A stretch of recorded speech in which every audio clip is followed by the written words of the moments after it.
Welcome back to our channel! Thank you! Mas madami yung viewers natin sa last video natin. Kaya ngayon, yung pangako ko sa inyo, gagawin na natin yung unique bookmark. At eto siya! Ayan! So, last time, sinabi ko sa inyo na tinatawag ko tong picture frame bookmark kasi wala pa naman talaga ako nakikitang ganito. So, invento ko lang to. And I don't know kung meron ng existing. Pero, ayan, turuan ko kayo kung paano gawin to. So nakikita nyo, vellum lang din siya. Pero look, yan yung uniqueness niya. Manipis lang yan. So talagang bookmark pa rin siya. And yet, nakakatayo yan. So yan ang ituturo ko sa inyo kung paano kayo, paano kayo makakagawa ng like this, picture frame bookmark. So yeah, pakita ko sa inyo kung anong materials. Let's go! Ayan. It's not like Oslo, pero ito yung parang mas mumurahing type of watercolor paper. So ito yung gagamitin ko ngayon. At sabihin ko na sa inyo kagad yung measurement. Ayan, gugupitin ko siya mamaya. Madali na lang sa akin kasi meron na ako. So binakat ko lang yan. And this is 10 centimeters. So ang sukat ko, 10 centimeters. At yeah, approximately siguro, ano nga pala itong dinukot kong plastic. Yan. Ito yung mga lamination sheets. So yeah, bumili lang ako ng lamination sheets. Tapos ginupit ko na siya sa ganito kaliliit. Yan. So intended ko talagang gumawa ng madami kaya ang dami ko ng mga ginupit. Sa isang lamination sheets, ilan na ang magagawa mo pag kinat mo siya. Ayan. Ito yung mga ginagamit ko. Pwede ka rin mag-edit on your own. Ginagamit ko para meron lang akong kopyahan or yung bibili, mabibigyan ko, meron siyang kopyahan ng size kung gaano kalaki yung pwede niyang gupitin sa picture or ipaprint. So this is like what? Kung sa inches, ayan oh, parang 2.5 inches. Ayan. Hindi nyo lang nababasa kasi sobrang maliit pero nilagay ko dyan. Sinulat ko dyan, this is a picture frame bookmark. Picture must be this size. Okay. Don't worry, papakita ko sa inyo step by step. Pero as you can see, very simple lang yung idea or yung thought how to put the picture. Ayan. Ayan. Inside the vellum, may cut out na 4 na sides. Pero of course, hindi yan lumagpas dito sa papel or yung mismong stand niya. Yan. So, sobrang nipis. Look, kasyang-kasyang sa any notebook or book. And at the same time, pwede mo siyang, either way yan. So, tuturo ko sa inyo rin kung paano tapuin ng ayan, na hindi sobrang laki at tama lang din yung papel na pang stand. Okay? If you're ready, let's go. Okay. So, again, ito yung mga papers na gagamitin ko. Kakat ko lang ito and then balikan ko kayo pagtapos ko na ikat. Ayan. So, this guys, yung itsura niya kapag nakat. So, dun sa spare, 3 spare papers lang yun, pero 6 na agad yung nagawa ko. Kasi maliit lang naman, di ba? 10 centimeters lang. So, ayoko ng sobrang laki kasi ayaw nyo rin naman siguro ng sobrang laking bookmark, di ba? So, yeah. Let's go with one. Here. And then, ang next is yung, alam ko na hiwagaan kayo kung paano ko to sinukat. Well, actually, sobrang experiment lang siya. So, si pa-diagonal, kasi gusto mo siyang tumayo, di ba? Kung pa-straight yan, pwede rin naman, pero I think, mas na-balance niya yung pagtayo dahil pa-diagonal siya. Ayan. Physics ba, charot? Okay. So, meron akong pattern paper na simula nung gumawa ako nito, ayan. Hindi ko na to tinapon. Kasi nga, from there, bakat na lang ako ng bakat. Ayan, ang dami ko ng, ayan, nabakat na papel. So, sukat na talaga to sa 10 centimeters. So, kung trip yung gumawa nito, ayan, magbakat lang din kayo na magbakat ng madami. Ayan siya, oh. Ayan, oh. Okay. So, pattern talaga siya. At gagayahin ko na lang yung tupi. Okay. So, paano nga? Okay. Kumuha lang ako ng papel. Practice ka muna. Kasi hindi ko alam kung paano ko sa'yo sabihin yung sukat. Gawa nga ng, ano nga lang, tinansya ko nga lang siya. Ayan. So, ganyan siya, diba?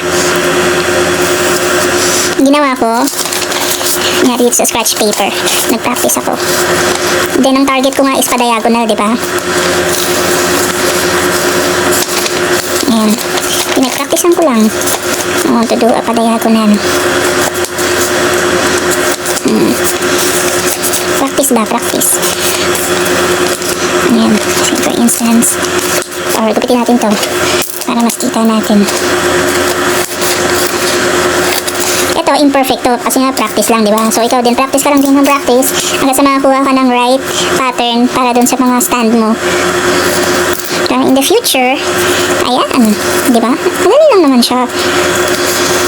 Dahan-dahanin mo na lang tong video na to kung talagang hindi mo pa rin nakita yung kung paano ko siya ginawa. So see, yan ang target mo. So either way na kahit may lampas, okay lang yan. Ang mahalaga, kahit na tupiin mo siya ng this way or the other way, ay hindi naman siya yung lagpas na lagpas. So, imagine, kung papatayo mo na siya. So, see? Parehas na sila. Parehas na sila nito. Try ko nga. Try kong patayuin ha. Sa practice lang to.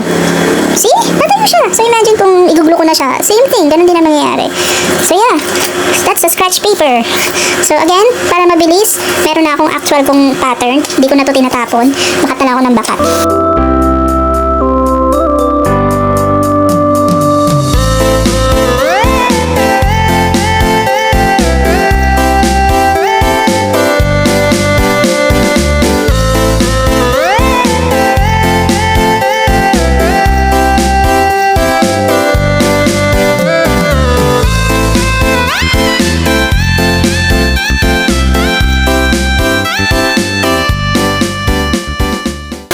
So, hindi lahat ng part ay lalagyan mo ng glue. Ang nilalagyan lang ay itong gitna na to kasi gusto mo ito maging matigas.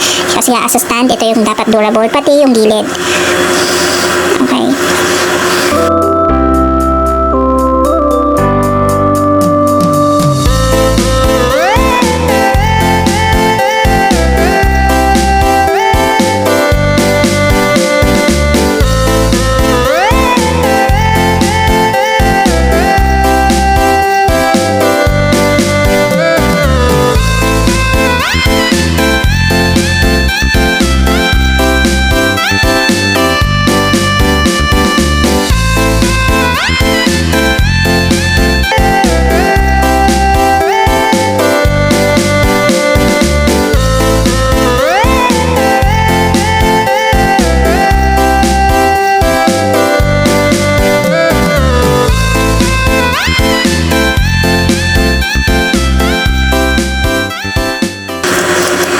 Estimate nyo ang gitna.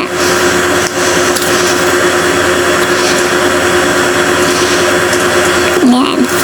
So see, this is what I'm talking about. Na hindi rin siya perfect talaga.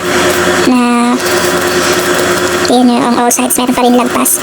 Pero madali lang yan, ginugupit ko lang yan. Okay, gently press.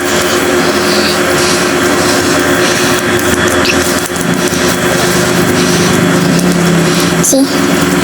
Ito nga, may kapiyas kulang oh. Pero it's okay. Kung mas maganda yung pattern or mas perfect, talaga yung magagawa mo din better. But basta you got the point. Ayan. Practice. It's standing. Kaso tanggalin natin tong sobra. Ayan. You want it straight. Ayan. Kasi hindi yan tatayo kung hindi straight. Ayan. See, natanggal ko lang yung mga sobra-sobra. Yan, now that it's straight. Okay, yan may mga sobra. Let me just cut. So now that you know this, ayan. So, para naman sa kung gaano kalaki yung kakat. Ayan, sorry. Actually, okay lang na medyo maliit yung pattern paper or yung kung ano yung sample size mo. Kasi wala namang problema yan. So long as magkakasya lang siya doon sa mga gugupitin mo. So, kung meron ka ng pattern, ayan. Kasi titignan ko lang. So, gets ko na dapat it should be here. At least here. Ayan. Kuha ka lang ng pattern. Or nung kung saan mo siya banda ikakat.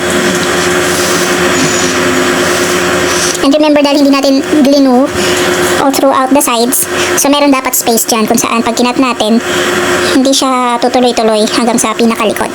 Ito. Okay? Let's see.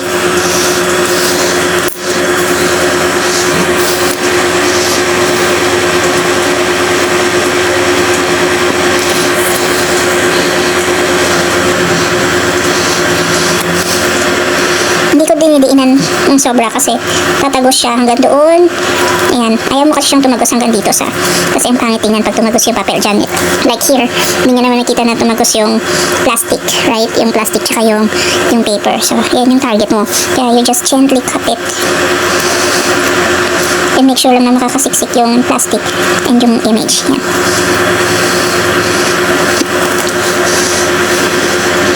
Super dahan-dahan lang mo talaga, guys.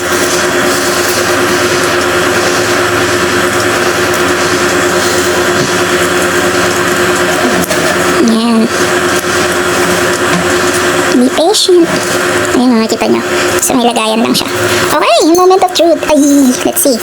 Kung kakasya. Kasi madali na lang yung design kapag nagkasya na. Okay? Yung pattern muna. Again, feel free with the sizes. But this is the sizes na okay, na desire ko or parang nakasanayan ko na. Yay!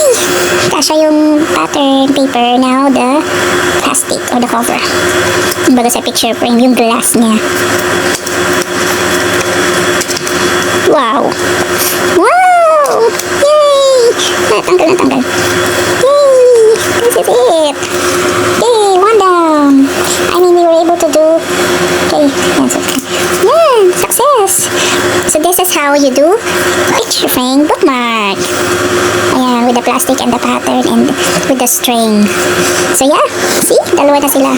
And now, gagawa ako ng mga iba't ibang design. So like this one, para siyang shell inspired, parang sea. Yeah. And what you can see, may mga splatter din. Ginamitan lang ng brush. So okay, wait for me and I will just put designs sa iba pa nating magagawang picture frame bookmark. Yay! Success! Ayan! Tapos na! Oh, see? Actually, like yung sinabi ko sa inyo noong una, diba? 6 yung nagawa ko. Pero, for the meantime, 3 lang muna yung ipapakita ko sa inyong design. Kasi yung iba gagamitin natin sa ating mga susunod na video kung saan we will have some storytelling habang gumagawa ng design. Ayan. Sige, subukan natin patayuin. Ito naka-play-doh stand. Ah, okay. So yeah, super nipis. Look. Super nipis niyan. Ito sa book. Gano'n siya kalaki? Pa? Okay lang yung 10 centimeters. Actually, mas medyo maliit to. Diba last time I mentioned na meron akong black na paper. So, yan, pamitin tayo ng black. O, yan. So, okay. Yun lang din maganda. At saka gusto ko pag may lace. Kita pa rin siya. Mabilis siyang makita. Okay. So, ganun pa rin siya kanipis. Hindi siya nagbabulk. Hindi siya nagbabulk sa libro. Okay. So, see? Ganda, diba? Oh, yung jelly is, ito gamit ko dito watercolor. Tapos yung jelly is, ginamit ako ng glittered watercolor. Angat-angat siya. Ganda yan lalo sa personal. Yan. Kita nyo naman shiny. Ito naman, like what I mentioned, yung black ko na paper. Imagine kapag nagbigay ka, pwede mo ma-personalize kapag blank yung gitna. Magmalagay ka ng personal message for them. Tapos tingnan nyo yung isa sa mga design. Remember, di ba nandito yung mga cut natin? Ayan o, meron lang akong mga retaso ng mga papel-papel na pang design. Hindi ko siya tinatapon kasi nga nagagamit ko siya sa mga ganito. Like, for instance, ganitong pangyayari, di ba? Kinat ko lang napakaliit. Mula dun sa guhit niya. And design na siya. Tapos may mga tuldo ka lang. Ganda, di ba?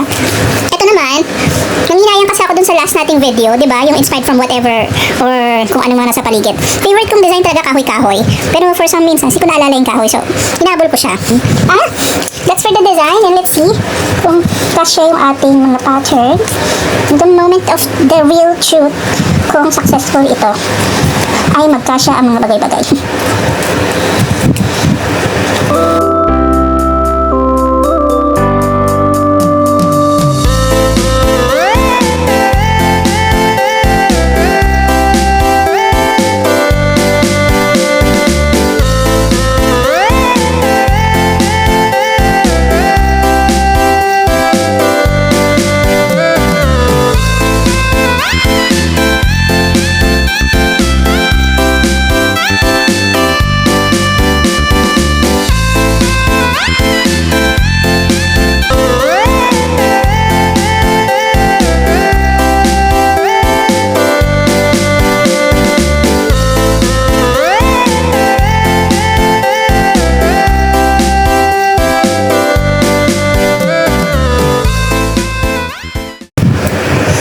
Ayan, there you have it, guys. See? Mahangin talaga. Pero yeah, that's the point. Nakita niyo na it stands. It's very thin. Bookmark talaga siya. And see, it mimics the actual picture frame kasi may pa-plastic pa tayo puno to protect the picture. Salamat again, guys, sa pag-tune in nyo. And I hope you enjoyed this video. So, patuloy lang kayong manood and abangan nyo yung ating next na gagawing artwork. So, see you guys next time. Bye!